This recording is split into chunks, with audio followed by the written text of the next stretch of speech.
Hello guys, how's it going? Galea here. This is the final episode of my Pug2Gud series where I'm pushing from 0 to 3k on a fresh Windwalker alt. We started at roughly 240 item level and we've now managed to make it past 3k and we're roughly 270 item level after 6 episodes. I don't want to spoil how this week's gone, so before we move on to where we started at the beginning of the week, I just want to say we've made it past 100 subscribers, which is just crazy. I think a couple of weeks ago, just before I released my Windwalker guide, we had like 2 subs. So your support's been amazing. Just want to say thank you very much for that. It's again really good to know that people are enjoying what I'm doing, and I just can't believe we managed to get 100 subs in like 2 weeks. It's nuts. So yeah, thank you very much. Greatly appreciated. With all that said, let's go and have a look at where we started at the beginning of this week then. The vault has been an absolute banger again. I genuinely can't believe how much RNG this character's had. So we got the Ritual Commander's Ring, which is another best in slot piece of jewellery. We got the Azure Venom Choker from Spires a couple of weeks back, which was a huge upgrade. And then this is upgrading a PvP ring, so another like 40 item level upgrade, which is just huge. We could have taken the secret technique, but it's only a 6 item level upgrade, so the ring was really a no-brainer. The gear for this final episode then, we are starting from 270 item level.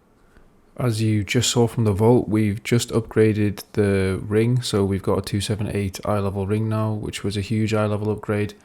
We have a few easy wins as well, so these boots, not great stats, we could easily upgrade. 242 item level wrists and their shoulders as well. All of these would be pretty big upgrades, but obviously with only being able to do 8 keys a week, we're not able to say spam out Necrotic Wake to get the crit verse boots, so it is what it is. We've got more than good enough item level to be pushing these sort of 22, 23, 24 keys, so happy with that. For the affixes this week then, it is a fortified bolstering Quaking week, so not the best. Bolstering's obviously a bit of a pain in the arse to deal with, but otherwise it's not too bad. Quaking's a pretty free affix, to be honest. And we are starting with 2957 score, so incredibly close to that 3k finish line. The first key that we got from the vault was a 21 holes, which we depleted. We then ran it back into a 20 holes, and unfortunately I didn't record the dungeon, but I do have just the end captured here. In terms of overall, we managed to carry the damage, so performed really well. The group itself was great, to be honest. If we just had this group for the 21, we easily would have been out of time that. We almost +2'd this, to be honest. And we even kept the group around as well, so we ended up doing the 21 gambit together afterwards. The key went pretty smoothly other than this pull here, so we'll have a quick look at what went wrong. As we're entering the pull, I didn't realise that my sweep was on cooldown. So as the Scalebinder starts to cast the first fish sticks, I'm spamming sweep when I should have been pressing either Paralysis or Ring of Peace. I'm then just full AoE in to try and keep my damage out.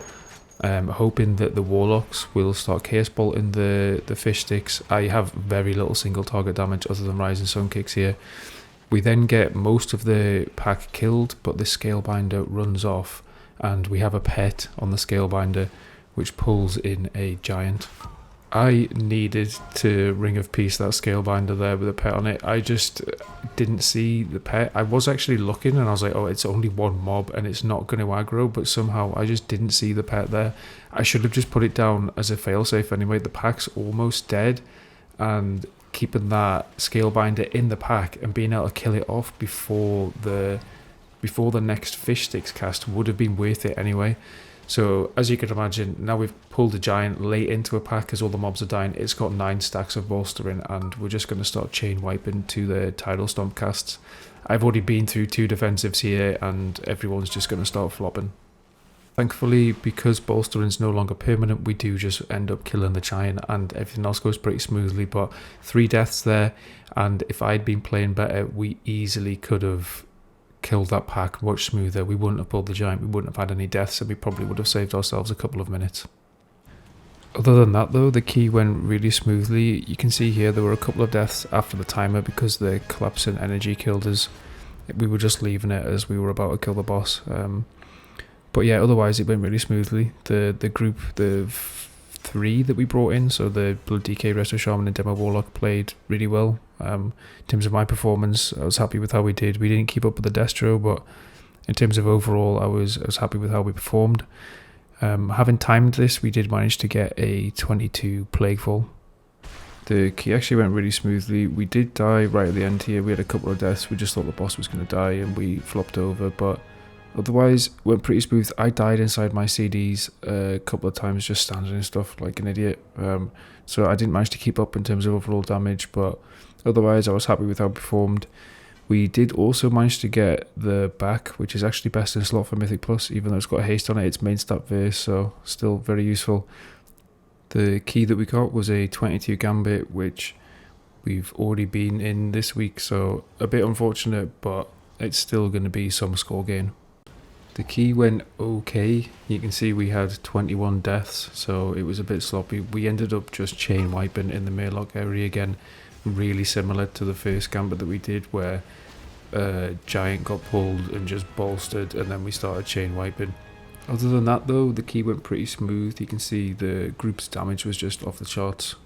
If we hadn't have had those really dodgy pulls in the Murloc area, we might have even been able to +2 this, to be honest, with this group's damage. I was really surprised with how well the red did. Yeah, we did well in terms of overall as well. We didn't get any loot, and the key that we got was a 23 halls.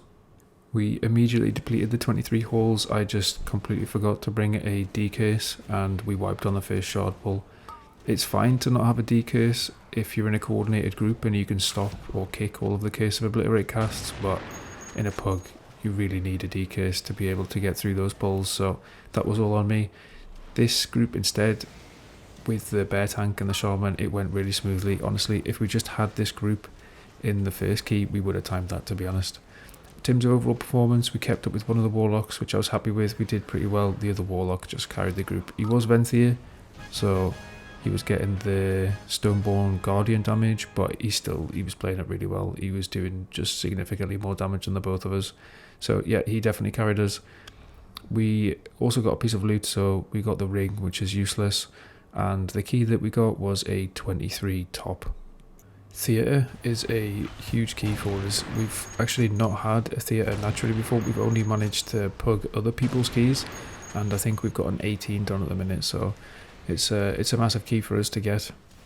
Unfortunately, we did deplete the 23. The healer either DC'd and died, or died and then just quit the game. Either way, we just ran back the 22 with pretty much the same group. We've just got a new healer here.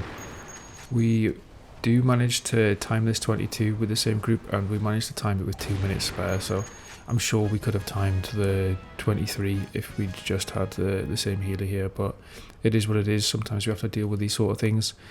We did manage to carry the group in terms of damage, which I was very happy with. We didn't get any loot, but the biggest thing from this clip is that we're finally over that 3k mark, plus 27 score from doing this key, which is massive. I am going to continue the rest of the week, so we did 2 more keys, I want to say, so I'll show you the 23 Gambit now. I think this is the 3rd Gambit that we've had this week, which is just crazy. I can't believe those chances have to be astronomically small. I have no idea how we managed to get 3 Gambits. I mean, we've had Gambits throughout the entire series as well. I think this has to be the most played dungeon that we've had. Anyway, in terms of the dungeon, it went really smoothly. Everyone played really well. This was probably the smoothest key of the week, to be honest. We were almost 5 minutes ahead of the timer here, which is just crazy. We probably would have been able to time at 24 or 25 with the same group, so we played it really well. The group was absolutely solid. We did manage to do well ourselves in terms of overall, so I think this is the first time we've averaged over 21k in terms of our overall damage for a dungeon, so we played it pretty well. The Warlock carried the group as expected, really. He played solidly as well. Like I said before, everyone played really well. I was very happy with this dungeon.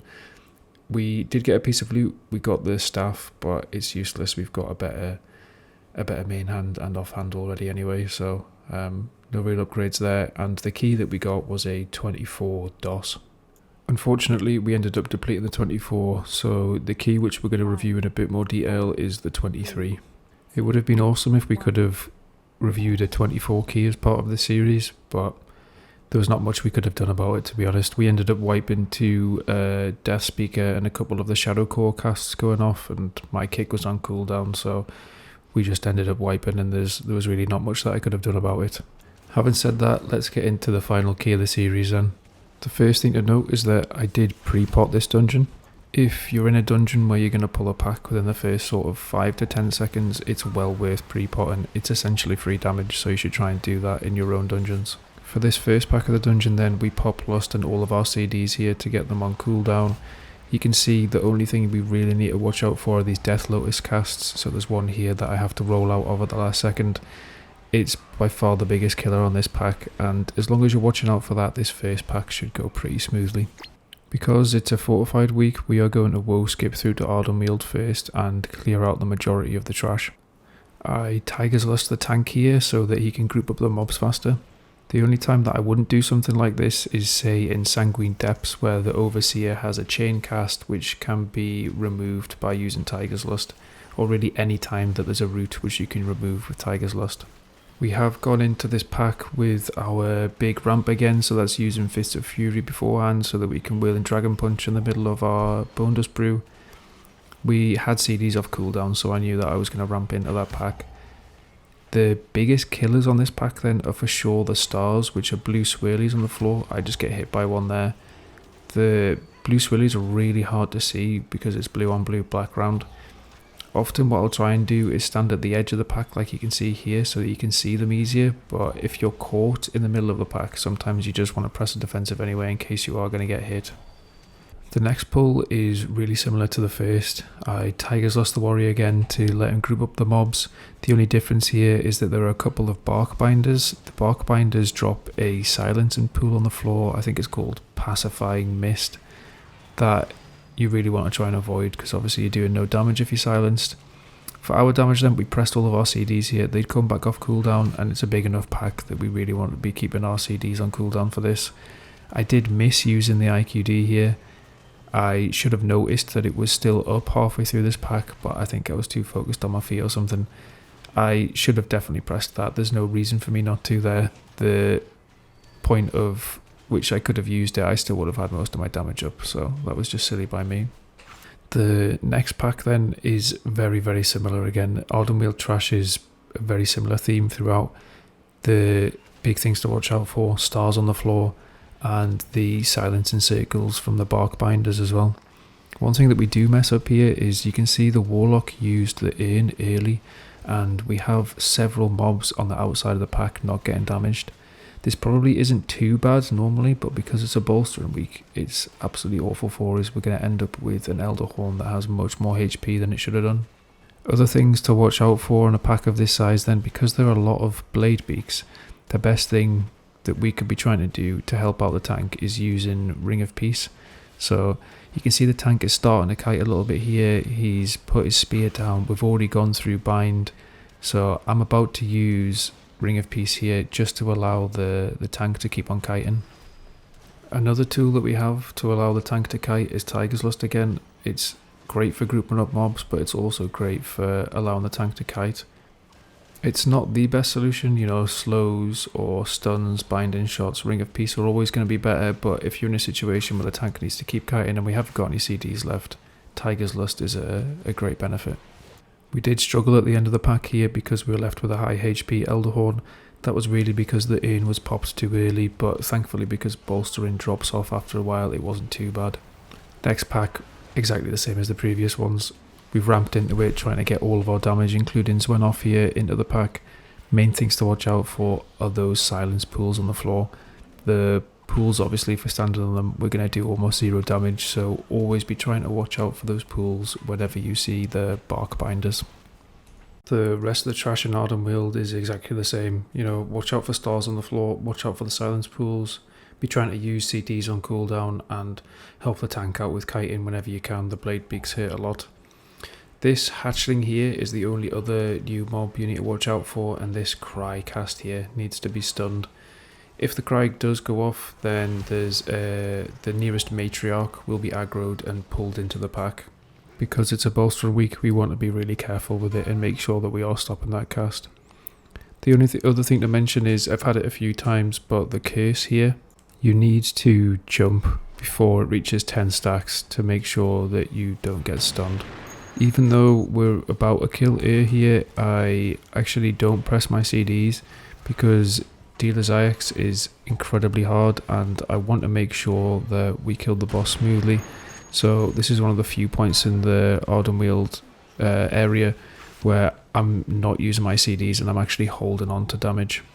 There are some bosses, so the Mana Storms from DOS for example, where I actually don't care about having too much damage on pull. Really, I'm more than happy to go into that boss without my CDs, although most of the time you will be because you're going to woe skip into it anyway, so you've got a sort of natural buffer to recharge your CDs in. But for Dealer's Axe specifically, you really want cooldowns on pull. This boss is incredibly deadly and you want the boss over as quickly as possible. We pop all of our cooldowns on pull here then, as you would do with any boss. The only thing to note is we want Air to die during Lust here for extra damage, and because of that we're doing a bit of a hybrid AoE cleave almost, and also changing targets and fully focusing Air. The biggest thing to watch out for on this boss is the Arcane Lightning debuff. So you can see here I've just got it and I was about to try and walk it over to the Warlock because I've just checked frames and the Warlock doesn't have the debuff. The Warrior plays it well though, and actually takes the Arcane Lightning from me. He does this because I assume he wants control over where the debuff is going.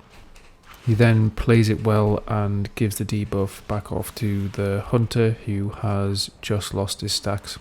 In case you don't know, essentially the debuff is just increasing arcane damage taken, and then when the lightning jumps or ticks it does way higher damage. So here we play it poorly.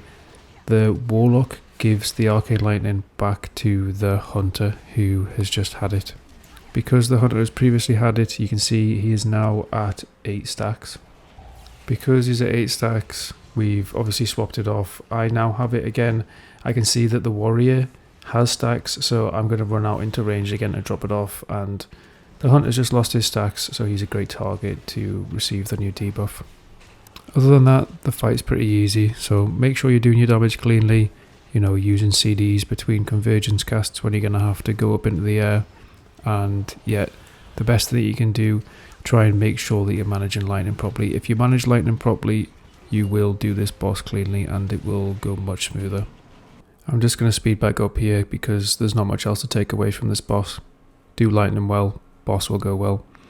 It is worthwhile noting that we kill Woe here, and it's something that you should consider if you're tanking packs, because it allows us to go through this pack and kill the enraged spirit here.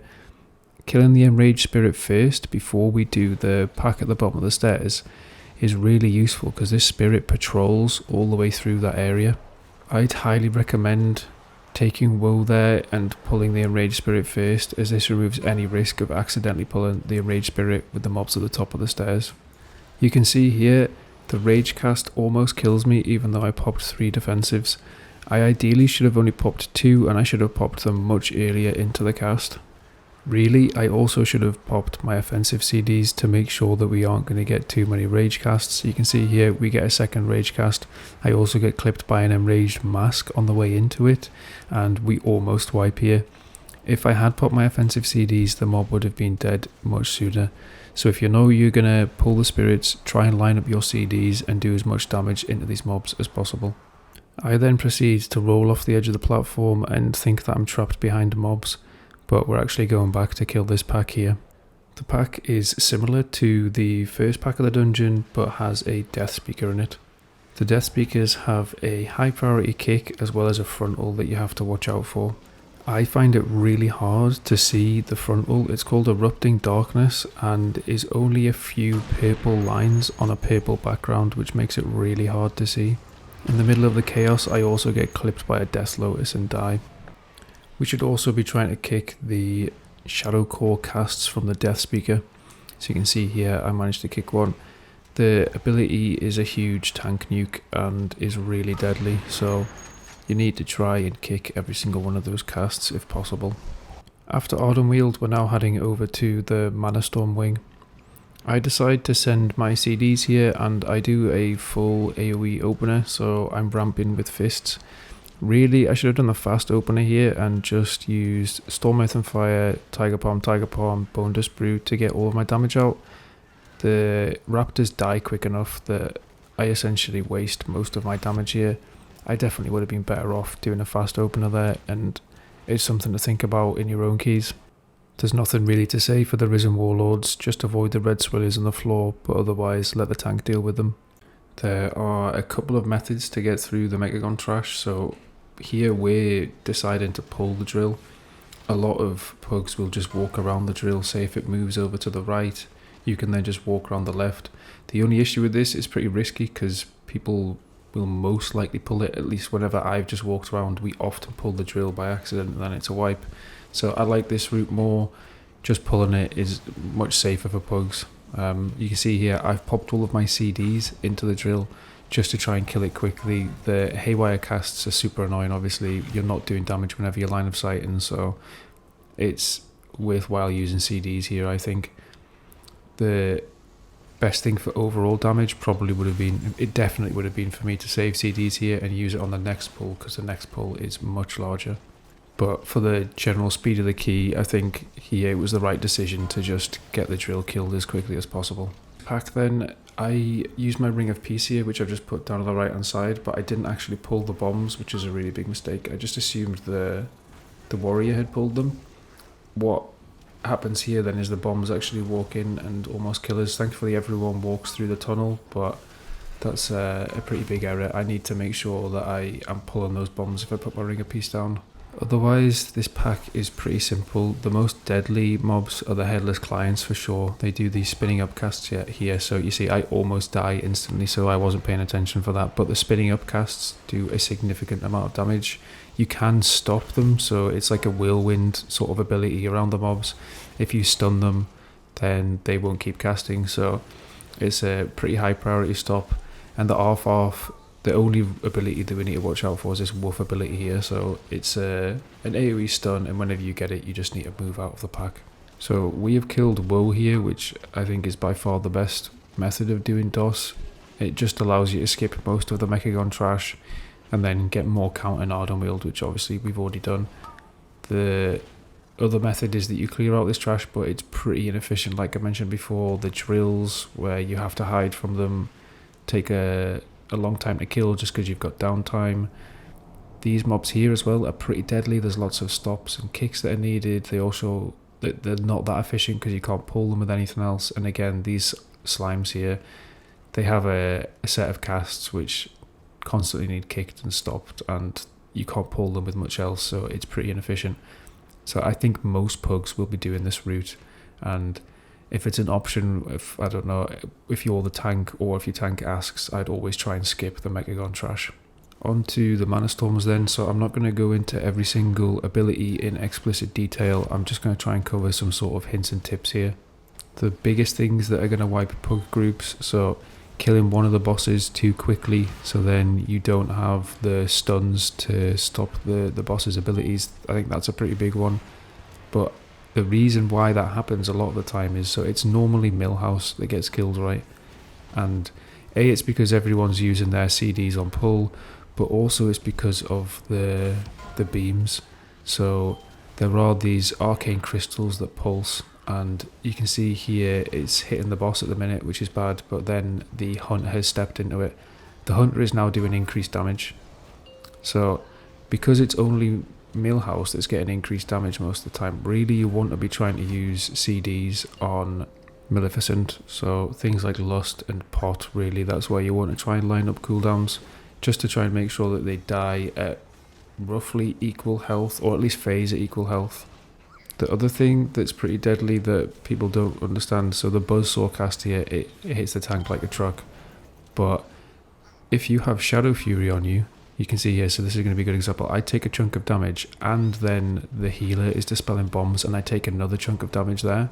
So what you want to try and do is every single time there's a Shadow Fury that goes out and the stun and there's a bomb going off, you need to try and use a defensive, or exactly as the healer's played it here, you have to top the person before you then dispel bombs. Now at this sort of key level in Fortified it doesn't matter too much, but really you want to try and just have a little bit of a delay between dispelling bombs and Shadow Furies, especially on tyrannical weeks at higher key levels. It makes a massive difference. And if there is going to be an overlap, or you know there's going to be an overlap, you should try and pop a defensive into that. Otherwise, as long as you're stunning the boss at the correct time and soaking the crystals, etc., the boss should be pretty easy. The next trash that we see then is another enraged spirit. So something that I just linked in chat here, and I'm also going to link in the description down below, is the urn timer. So you can time the urn to stop the rage cast almost perfectly, and it means that there's no damage that goes out. So that can be really useful. You can see here it was slightly delayed from the warlock.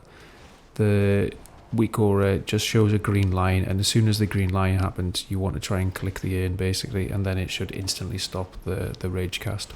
Otherwise, I really wouldn't try and greed damage into these and hold CDs.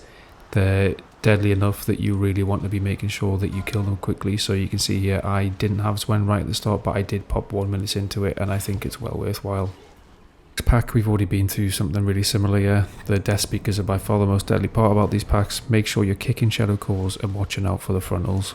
Here then, I decide to use my CDs late into the pull.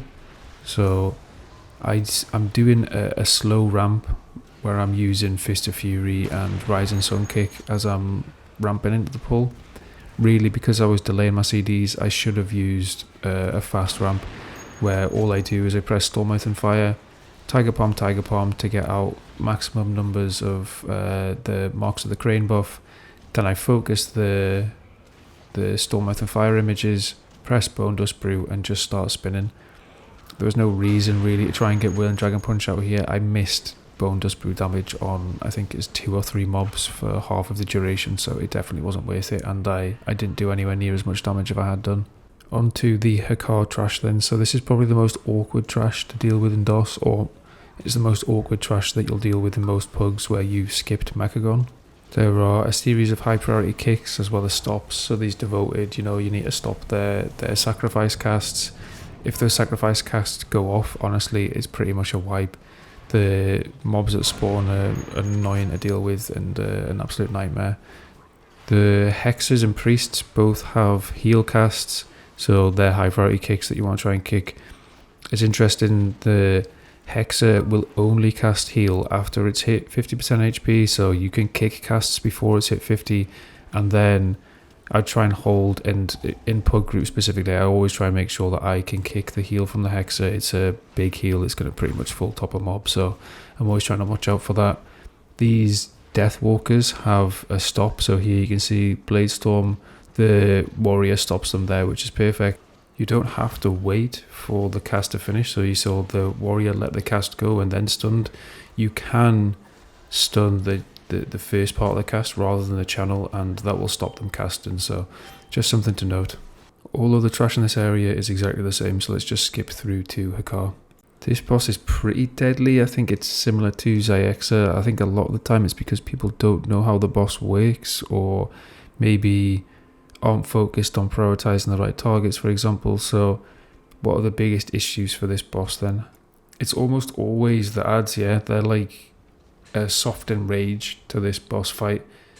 What people don't understand, or I think most of the time people don't know, is that although the ads fixate and are doing damage, the AoE that they're doing, there's a stacking damage increase on them, so the longer that they're alive, the more damage that these ads are doing, so they are a really high priority focus, and you need to hard swap to them. The other thing that you can do, which this warrior does perfectly on this fight, is you can try and keep the ads grouped up together and kill them off at the same time. This helps with the pools on the floor, so you can see here, look, the warrior walks up, he stuns the first ad, and it just dies at the top of the stairs, which is ideal. The next ad that then spawns, we can kill off in the same space, and they're always going to be roughly in the same area. If you can manage the ads, manage where they're dying, kill them off quickly, this fight is really easy, but it runs away from you incredibly quickly. If all of a sudden you've got 3 or 4 ads out and they're at different corners of the room, you can't kill them off quickly, the damage going out is just, it's unhealable, and everyone's going to die and you're going to wipe. So if you can keep on top of the ads, swap to them quickly, kill them off quickly, kill them in the same space, this fight is going to go really, really smoothly. The other mechanic that you can sort of play around then is the blood barrier. So the blood barrier is a cast from the boss, and it does damage to the group, and then there are little red swirlies that are going to appear on the floor afterwards. In this phase, all of the damage done by the boss is added as a shield. So here, this blood barrier cast, it's just done a bunch of damage to the group, and then the shield is dependent on the amount of damage done. So if you can use damage reductions, so here I think I used a fuse, but if you can use a damage reduction, it actually reduces the size of that shield. The next most important thing to do is make sure you are not standing in these red swirlies. Every single time you stand in a red swirly, that shield increases in size, and you can imagine the phase will last longer, if that makes sense, and then you're more likely to stand in red swirlies, so it's a bit of a chain reaction almost. So you really need to try and avoid standing in those red swirlies as much as possible to reduce the size of that shield. Keep on top of the ads then, watch out for blood barriers, be trying to use defensives to get through them as quickly as possible, swap to ads and kill them quickly, and this fight should go really smoothly. On to Mueh'zala then, the last boss of this dungeon. This boss isn't too hard, to be honest. The most deadly part is by far the Master of Death casts and making sure that you're avoiding those. Otherwise, it's having enough damage to kill off urns, which I'll talk about in a second. But so for the Master of Death dance, there is a weakaura out there that would have told me to run right here. It would then tell me to run back. I'm not using it, but I've linked it down in the description below, and I'd highly suggest using it. So I've actually installed it now. It just makes the fight that much safer, and it makes the boss that much easier. So I'd highly suggest getting that. Otherwise, it's the shattered realities that you'll have to deal with that will probably cause the most issues. Now, at high enough key levels, and especially on tyrannical weeks, if you're worried about damage at all and potentially not being able to kill your ads, then I'd highly suggest just splitting into 2 groups rather than 4, so only doing 2 wins or going through 2 portals. A lot of the higher keys have to be done this way just because it's impossible really to send all of your damage into the ads and kill them off as a single DPS. So instead, for instance here, we would have sent through, say, me and the hunter, and then we can both kill off this ad much safer. For us, so we've just lost the warlock and there's no other combat reses in the group. We actually don't have any engineers, which means that we're essentially doing this boss with only 2 DPS, and the time is going to go by really quickly now. Really, I should have started the series with engineering leveled up so I could cover these sort of situations, and it's something again that I'd highly suggest. If you're going to pug your own keys, just level up engineering. It's a free combat res, and in these sort of situations it's going to save the key. Thankfully, we managed to time this key anyway, although it's really, really close. We started off with 6 minutes, and this was almost a 6-minute long boss fight, which is just crazy. But we timed the key anyway, which is huge. Another 23 done for the Pug series, which is awesome. You know, to go from a fresh 240 item level character to time in 23s is more than I could have hoped for, really. If we had taken this group into the 24, we might have been able to time that, to be honest. If we also, say, had engineering or the warlock didn't die there. But I'm still happy with how we've managed to do for this series. Getting up to 23s in 6 weeks, I'm really, really happy with. So that's it then. I can't believe it. That's the last key of this series. We've managed to end up with over 3k score and some 23 keys done in 6 weeks from a threshold. So all the way starting back from 240 item level. I genuinely can't believe it. I thought it would maybe go sort of 10 episodes long, 8, 9, 10 episodes long, something like that. But, you know, we've managed to do it in 6, which is just crazy. I honestly think this is by far the best time to start jumping in and trying Mythic Plus and playing alts. The version of Shadowlands that we're in right now, 9.2.5, is the best it's ever been for this. Honestly, you can get into these keys so quickly if you're following along and playing with the tricks and tips that I'm trying to give you in the back of your mind. You'll easily be able to do this as well. I'm terrible at Windwalker. Any Windwalkers that are probably watching this are seeing that I'm making mistakes constantly, so honestly, everyone can do this. Keep an eye out though on the channel. I'm going to be doing another 0 to 3k Mythic Plus push on a rep paladin, so hopefully that's going to start soon.